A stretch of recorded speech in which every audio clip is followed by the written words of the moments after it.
Live, local, late breaking. This is 4029 News at 5. Families in the Van Buren neighborhood started cleaning up after a tornado ripped off roofs and damaged homes this morning. What they saw and heard as the storm moved through. And the annual Walmart Associates celebration wrapped up this morning. Next at 5, a look at the celebrities brought in to entertain the crowd. One more day until the Razorbacks take the field in the Super Regional. Tonight we're live from Baum Walker as the baseball team puts in the final preps for tomorrow's big game. 4029 News at 5 starts right now. Lots of damage left behind by that first round of storms. We have more severe chances late tonight into tomorrow morning. 4029 Chief Meteorologist Darby Vibey joins us now. So Darby, what can we expect as we head into tonight? Well, look, we've definitely got more chances of storms. Most of this next round kind of comes in again after midnight into the morning hours, so feels like a repeat. Hopefully it's not a repeat in terms of the damage that we saw this morning. But look, after midnight into tomorrow morning, potential for some strong and severe storms is certainly there. Rain chances look a little bit lower tomorrow afternoon, kind of like they did today. Now, there is still a chance tomorrow afternoon, but it looks like the bulk of this comes in tomorrow morning. So the slight risk of severe weather we have for tomorrow across the entire area is mainly for that risk in the morning, kind of like this morning. We had that round that made its way through the area. Several tornadoes. Sequoia County hit really hard. Crawford County hit so hard, especially around Van Buren. Next round coming again from the northwest, and it's running right into an air mass that is certainly heated up and gotten humid again across the area. So through 10 p.m. or midnight, yeah, maybe not much going on there, Allison and LaKyra, but here we go, 4, 5, 6 a.m. to 7 and 8 a.m. More storms pushing through, not necessarily in the form of a line like we had this morning, but more kind of scattered about throughout the morning. But again, Allison and LaKyra, by the afternoon, a little quieter. There will be more rain chances after that as we go throughout the rest of the weekend. We'll talk more about that coming up.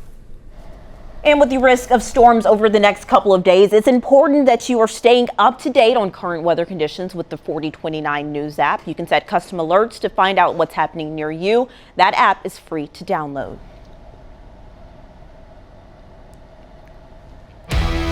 I think we're going to follow this breaking news right now. We know that Grant Harden was captured. That information coming in to us from Stone County. And according to the Department of Corrections, he escaped on May 25th. He was previously convicted of rape and murder. We're working to get more information. Again, that's Grant Harden, who has been on the run since the end of May. We've been following this for you every day since it happened. We know that he was captured today, and I believe he was captured in Arkansas. So we're going to get some details for you and bring those to you later in the show.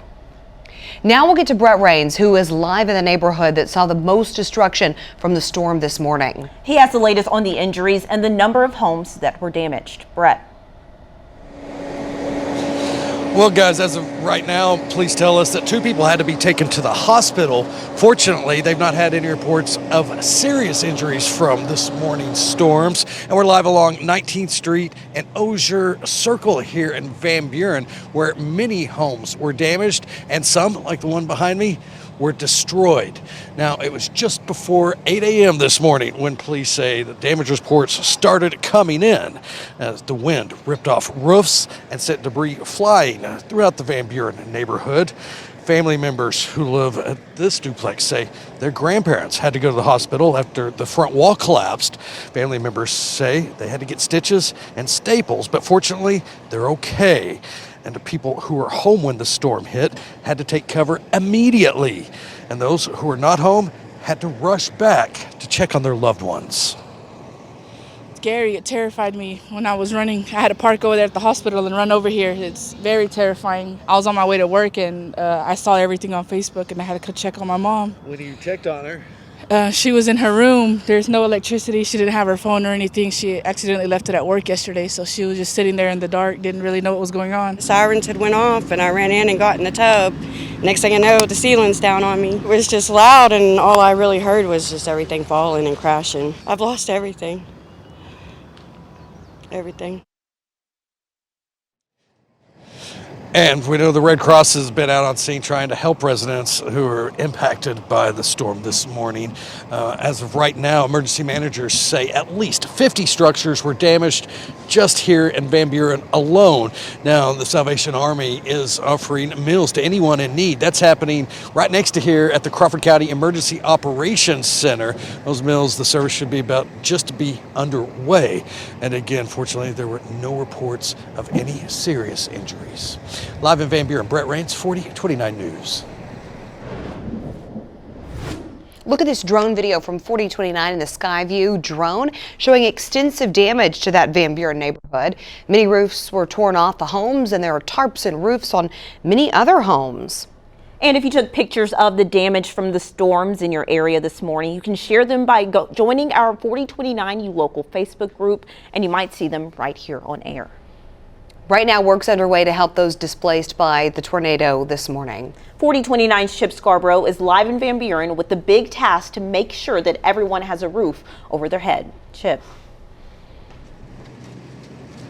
LaKyra and Allison, the Van Buren Housing Authority tells me more than 24 units here cannot be lived in right now because of what happened here this morning. So those residents are having to find somewhere else to stay for the foreseeable future. Hell broke loose. That's how Christy Bartley described the start of her day on Friday when a tornado tore through her Van Buren neighborhood. Power went out, and then it sounded like something just ran into my house. And then it was over. Bartley's yard is littered with debris, but her home is fine. The same can't be said for all her neighbors in the Van Buren Housing Authority, though. 30 of the 200 units can't be lived in now because of the tornado. Residents have been stopping by the Housing Authority's community center all day for assistance. When I arrived, I didn't realize that I would see what I did. The displacement of our residents out here, the shock of what has gone on was kind of overwhelming. Agencies from all around descended on the Van Buren Housing Authority on Friday, ready to make sure those who were impacted have everything they need, including a place to stay for the time being. But through it all, everyone has pulled together to help each other. This morning, we had a resident that their roof was gone, the wall caved in on them, the guy's in a wheelchair, and his wife that is not in the best health. The neighbors across the street come and got and pulled the glass and some other things off the guy and took him and his wife to their apartment till the ambulance showed up. It's a June morning that people who live here won't soon forget. The longest 30 seconds of my life. And those who are staying behind here tonight say they know it could be some time before their power is back on here. Although I can tell you, crews are working right now to make that happen as soon as possible. People who live here say they're just grateful for their safety right now. Live in Van Buren, Chip Scarborough, 4029 News. The Arkansas Human Trafficking Council and other agencies conducted a coordinated victim recovery operation that happened in West Memphis on Thursday. Law enforcement have said that they found 38 victims during their operation, and according to officials, one child was removed from, quote, exploitive, vulnerable, and unstable conditions. All of those minors were taken into protective custody. The adult victims received support services. 5 people were arrested for promoting prostitution. One individual was arrested for felon in possession of a firearm. The West Memphis operation is part of a series of coordinated statewide efforts. President Donald Trump issuing a travel ban from a dozen countries, including Afghanistan, and it's putting Oklahoma's Attorney General and governor at odds. AG Gettner Drummond demanded Governor Kevin Stitt remove Afghan refugees who were allowed to resettle in Oklahoma. And then Governor Stitt said Afghans fleeing the Taliban are, quote, welcome to come to Oklahoma. So the ban here doesn't apply to permanent residents or those with existing visas. Still, the AG is demanding their removal, saying the refugees were poorly vetted, calling the move to bring them here a, quote, great risk to public safety. The president says the terror attack in Colorado is the reason for the shift in policy. It does make things somewhat difficult for the community when we fear the rise in Islamophobia that accompanies these incidents, when people don't understand that it isn't fair to hold all Muslims accountable for the actions of just a few. So that was the executive director of Oklahoma's Council on American Islamic Relations, who says they're ready to act if the removal moves forward. Here's the governor's statement. He claims the AG is using his official platform to campaign by using prejudice and fear tactics. In the nation's capital, the U.S. Army is preparing for a military parade on June 14th. It's in celebration of the Army's 250th anniversary. Officials say the parade will feature dozens of tanks and fighting vehicles. The parade is expected to bring roughly 7 million pounds of military hardware, and officials estimate the cost of the parade could be as high as $45 million. Well, thousands of associates gathered at Bud Walton Arena in Fayetteville today for this year's Associate Celebration. And it's a way for the company to recognize the hard work and achievements. 4029's Abner Sosa was there, and he has a recap of the big event. Bud Walton Arena was packed with associates who had the opportunity to hear live performances from big names, as well as motivational words from the company's top executives. Walmart's 2025 Associate Celebration included reports on Looks like we're having some technical difficulties with Abner's story there. But of course, we know that there were lots of associates there. Jimmy Fallon was one of the hosts, so that was a big deal. Yeah. And then they also had Post Malone. He closed out the show. Post Malone also was the Walmart amp not that long ago.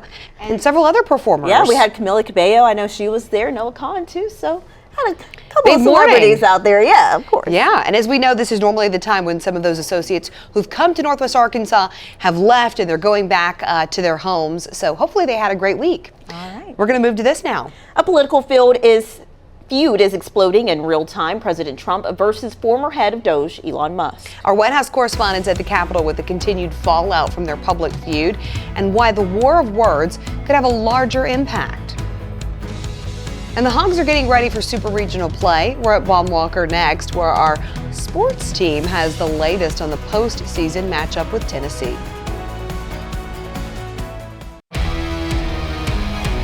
We want to get back to that breaking news we brought you off the top of the show. Escaped inmate Grant Harden has been captured. That's according to the Stone County Sheriff's Office. Now, we do know that he was taken into custody by Izard County authorities just a short distance from the North Central Unit in Calico Rock. And of course, they're saying that there's no danger to the public anymore. We're trying to get more details on his capture, which we'll bring to you later on this evening. And of course, we're following it online as well. To this now, in your commitment coverage, there's been a rift between President Donald Trump and Elon Musk that could have some larger impacts than just barbs traded on social media. With Musk threatening to decommission a spacecraft critical to the U.S. space program and Trump threatening Musk's government contracts, there are concerns the spat could spill over into a wider conflict. White House correspondent Kaylin Norwood is at the White House with an update on where things stand.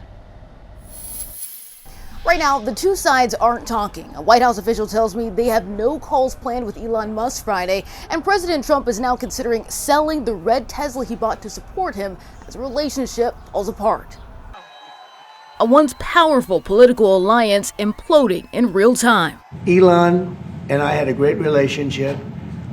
I don't know if it went well anymore. I was surprised. The public feud that's erupted between the President of the United States and the world's richest person, Elon Musk, now raising questions about collateral damage. What really makes this different is there's a whole lot of money at stake here for Elon Musk and his companies, as opposed to other people Donald Trump has had feuds with who are just politicians, and we're talking about their political careers. After President Trump threatened to cancel Musk's government contracts and subsidies, Tesla shares fell more than 14% Thursday as investors dumped holdings. Musk threatened on Twitter to decommission the SpaceX Dragon spacecraft immediately, but later took it back after a user urged him to cool off. SpaceX is currently the only U.S. company able to take crews to and from the International Space Station. This feud stemming from Musk's criticism of the president's big beautiful bill that's now in the Senate. This week on social media, Musk urged the public to kill the bill amid concerns it could increase the federal deficit, but political analysts think his influence stops there. I don't think Elon Musk has the political gravity to be able to move